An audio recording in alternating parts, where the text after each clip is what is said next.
So, am I sore? You bet I am. Very, very sore. These last few sets of squats that I did today had me second guessing whether I should be doing them. Very, very sore, man. I think we can all relate to the feeling of, high volume squats where you push yourself and then the following day the adductors, glutes are absolutely on fire. You have trouble getting on the toilet. But for me, this is only going to get worse because it's only been the 24 hours since. And DOMs usually peak at 48. So I'm in it for, next 24 hours of discomfort, to say the least. So today I did a bunch of bench and then I went to the squats. The usual SSB, empty bar for 30, 60 kilos for 30. It hurt. It was like picking at a bruise. That's kind of how it feels. You're squatting on top of muscles that are already sore. But I persisted. I really wanted to do it. Over the years, I've kind of convinced myself that moving through these sore spots actually reduces recovery time. So that's just my anecdote. If you just sit in bed, in the couch for the next 2 days, then all of that just sits there. All of that lactic acid, whatever the compounds are, whatever the metabolites are, they just sit there, and the lymphatic system has trouble clearing all that stuff. And so if you move, especially if you move through the same planes of motion, same depth, same muscles, same movement, then I feel like you extract a lot of that waste. That's just my feeling. It's uncomfortable for sure, but I like to do it. The one thing which really surprised me, and I felt it yesterday, but I wasn't sure if it was going to be a big deal or not, and that is my obliques are sore. My obliques all the way down to like the pubic bone, all the way up to the ribs, that's sore. It is sore to clench my abs. It is sore to brace. And that's kind of what I felt towards the end of the session yesterday with the pig squat routine. I was feeling instability through my core, and my core was letting go. And the last few reps of that 170 yesterday, I was feeling lumbar lordosis more so than usual, like untapped lumbar lordosis. Like I wasn't even able to fight it. That tells me that the core was just tapped out completely. After all that work that I did yesterday leading up to the later sets, I was already exhausted. And so pushing myself through the 180 potentially yesterday could have been quite dangerous when your core muscles are not involved. So I think it was the right call yesterday to call it quits where I did.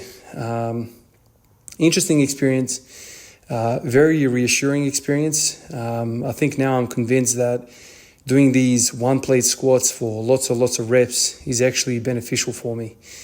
I felt my quads engaged. I felt stacked. I felt upright yesterday. And I think that's all as a result of, the weight that I'm using every day here, which is one plate. And it sounds funny to everyone, but to me it makes sense because when I use one plate, I'm forced to squat in a pattern that I would like to squat. When I load up heavier weights, I tend to deviate away from the technique that I want to be using. I kind of run away from that upright posture. I run away from the quads and the upper back. 60 kilos allows me to stay in the kitchen, if you will. I stay in that plane of motion, in that I call it the elevator, up and down, up and down. I'm never going to look like Lou, but when I'm squatting these SSBs, reps, I feel really, really in the quads the entire time. And really, the number one muscle that fatigues for me is the quad. So that is a very reassuring sign for me. But, if I was to do heavier weight, like let's say sets of 10 and 140, I don't feel that. And the reason why I don't feel that is because the quads are not my go-to. And so it's a heavy enough weight to respect it. So then I have to go into the stuff that I am good at, which is that posterior chain and that lean. And I really don't want to reinforce something that I'm trying to get away from. And so I think it's counterintuitive for most people to see me battling with one bloody plate for sets of 30. But to me, I feel it.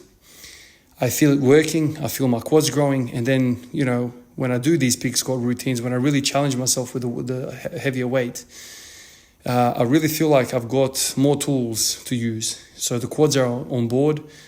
And so I think the path for me in going to the future is just to rep things out. And if you're listening to this and you tend to struggle with the squat and maybe you're long-limbed like me, I would really suggest you stay away from the heavier weights. Sub 50% weight, definitely. I'm using 60 kilos, whatever the hell that is, but like 30%, whatever it is. I'm having a good product out of it, I think. And yesterday I think was reassuring, and I'm going to continue down that path. I'm fresh. I'm feeling fresh day to day. I'm sore, but I'm feeling fresh centrally. Like the nervous system is fresh. I'm not being beat down. The only time I feel washed out is when I do the deadlift, which is kind of once a week or something like that. I don't know, once a fortnight, whatever the schedule allows me to do. So yeah, I'm going to continue on. It's been months, probably the whole year I've been doing this.